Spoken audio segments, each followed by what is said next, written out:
महाराष्ट्र के मुख्यमंत्री देवेंद्र फडणवीस ने हाल ही में एनसीपी, एसपी अध्यक्ष शरद पवार और शिवसेना, यूबीटी प्रमुख उद्धव ठाकरे को धन्यवाद दिया। यह धन्यवाद उन्होंने अपनी कॉफी टेबल बुक महाराष्ट्र नायक में उनकी प्रशंसा करने के लिए दिया। दरअसल महाराष्ट्र के राज्यपाल सीपी राधाकृष्णन ने फडणवीस के 55वें जन्मदिन पर राजभवन में उन पर महाराष्ट्र नायक नामक एक कॉफी टेबल बुक का विमोचन किया।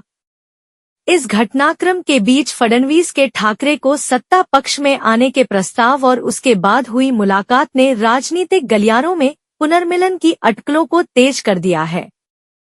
फडणवीस ने कहा कि हम वैचारिक रूप से विरोधी हैं, दुश्मन नहीं। उन्होंने आगे कहा कि शरद पवार एक बड़े दिल वाले और वरिष्ठ नेता हैं। उनकी टिप्पणियां मेरे लिए अमूल्य हैं। पिछले हफ्ते उद्धव ठाकरे और देवेंद्र फडणवीस ने विधान परिषद के सभापति राम शिंदे के कार्यालय में 20 मिनट से ज्यादा समय तक बैठक की। यह बैठक फडणवीस के उस बयान के एक दिन बाद हुई जिसमें उन्होंने कहा था कि ठाकरे सत्ता पक्ष में एक अलग तरीके से आ सकते हैं। फडणवीस ने कहा था कि कम से कम 2029 तक हमारे लिए वहां विपक्ष आने की कोई गुंजाइश नहीं है। उद्धव जी इस तरफ सत्तारूढ़ दल आने की गुंजाइश के बारे में सोच सकते हैं और उस पर अलग तरीके से विचार किया जा सकता है, लेकिन हमारे लिए वहां विपक्ष आने की कोई गुंजाइश नहीं बची है।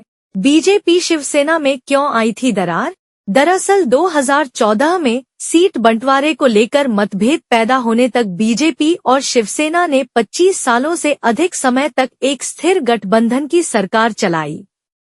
2019 के महाराष्ट्र विधानसभा चुनाव साथ लड़ने और बहुमत हासिल करने के बावजूद उद्धव ठाकरे ने चुनाव बाद महाविकास अघाड़ी (एमवीए) के बैनर तले कांग्रेस और एनसीपी के साथ सरकार बनाने के लिए अलग हो गए।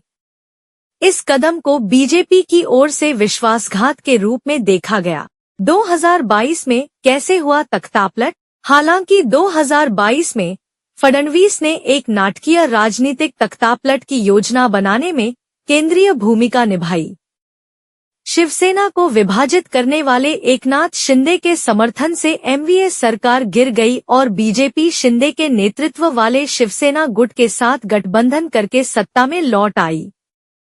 फडणवीस ने उप मुख्यमंत्री का पद संभाला, जबकि शिंदे ने मुख्यमंत्री पद संभाला।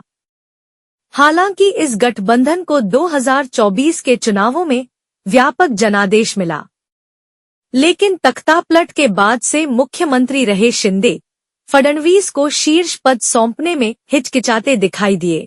मन से उद्धव सेना में नजदीकी।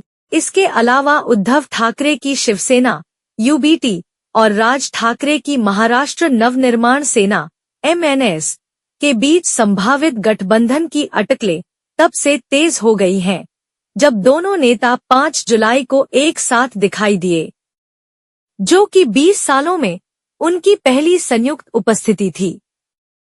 यह एकता का प्रदर्शन तब हुआ जब उन्होंने राज्य सरकार की ओर से स्कूलों में हिंदी भाषा के अनिवार्य प्रावधान को वापस लेने का जश्न मनाया। इससे लोगों को लग रहा है कि दोनों ठाकरे भाई फिर से एक साथ आ सकते हैं।